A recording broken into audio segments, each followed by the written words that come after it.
Coba bayangin deh, sebuah kota yang mustahil yang dibangun di atas air, tapi bisa jadi penguasa lautan.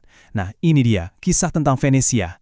Gimana caranya mereka membangun sebuah imperium dari ombak, dan gimana satu perubahan kecil di peta dunia bisa menenggelamkan semuanya.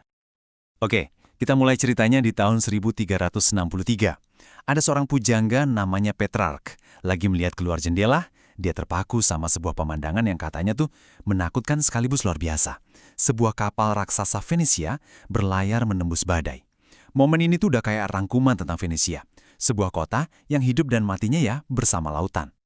Jadi pertanyaannya, dari mana semua keberanian dan kekayaan ini datang? Seorang sejarawan di zaman itu ngasih bocoran. Rahasianya, satu, perdagangan.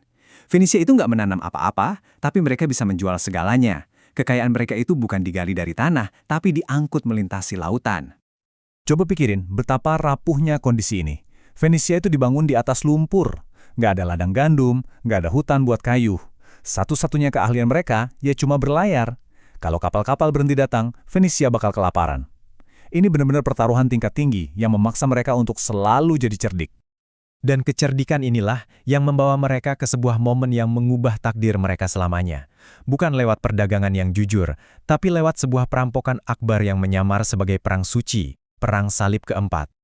Jadi begini ceritanya, Venesia mempertaruhkan segalanya. Mereka sampai menghentikan seluruh perdagangan selama setahun penuh, cuma buat membangun armada raksasa bagi tentara salib.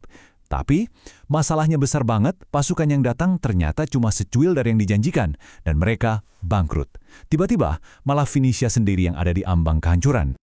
Nah, disinilah muncul sang dalang, Doge Enrico Dandolo.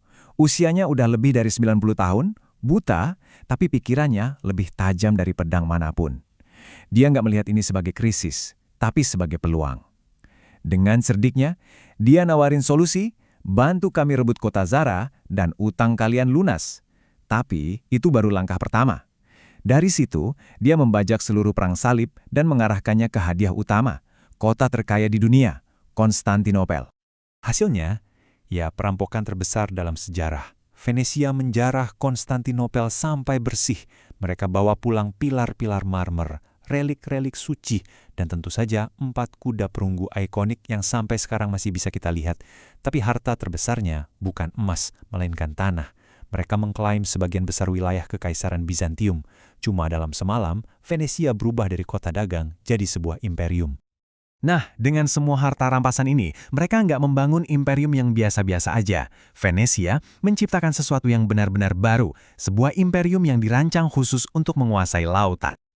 Mereka menyebutnya Stato Damar, atau negara laut.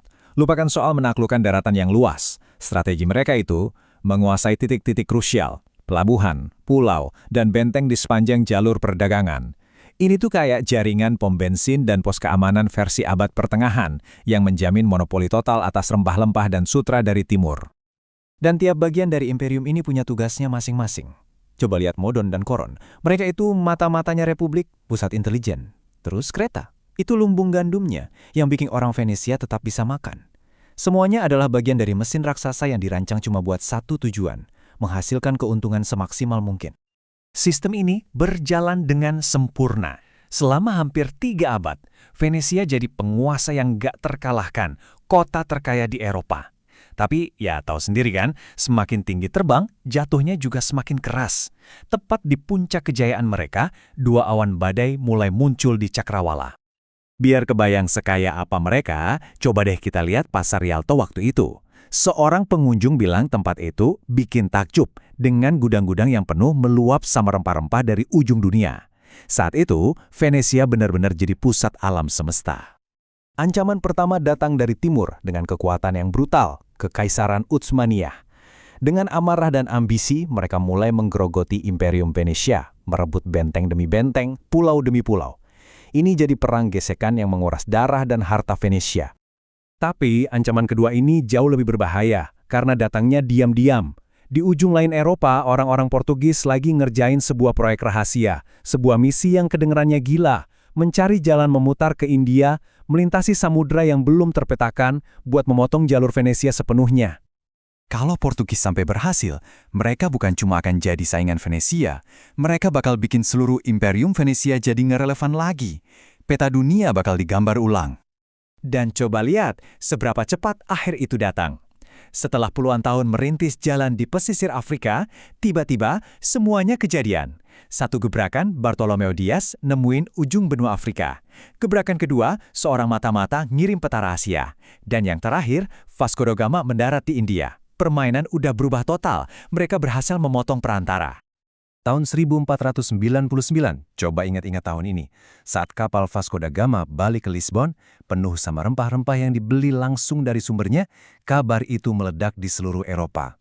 Di Lisbon, lonceng gereja berdentang merayakan kemenangan. Di Venesia, dentangan itu mungkin terdengar seperti lonceng kematian. Intinya begini, cuma dengan satu pelayaran, Portugis berhasil bikin seluruh model bisnis Venesia yang dibangun susah payah selama berabad-abad jadi usang. Pusat dunia tiba-tiba bergeser. Laut Mediterania, yang tadinya jantung perdagangan global, sekarang jadi kayak kolam di halaman belakang.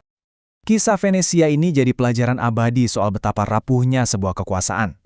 Mereka menguasai peta sampai ada orang lain datang dan menggambar peta yang sama sekali baru. Ini meninggalkan kita dengan satu pertanyaan. Apa yang terjadi pada kekuatan besar, baik dulu maupun sekarang, ketika dunia di bawah kaki mereka berubah cuma dalam semalam?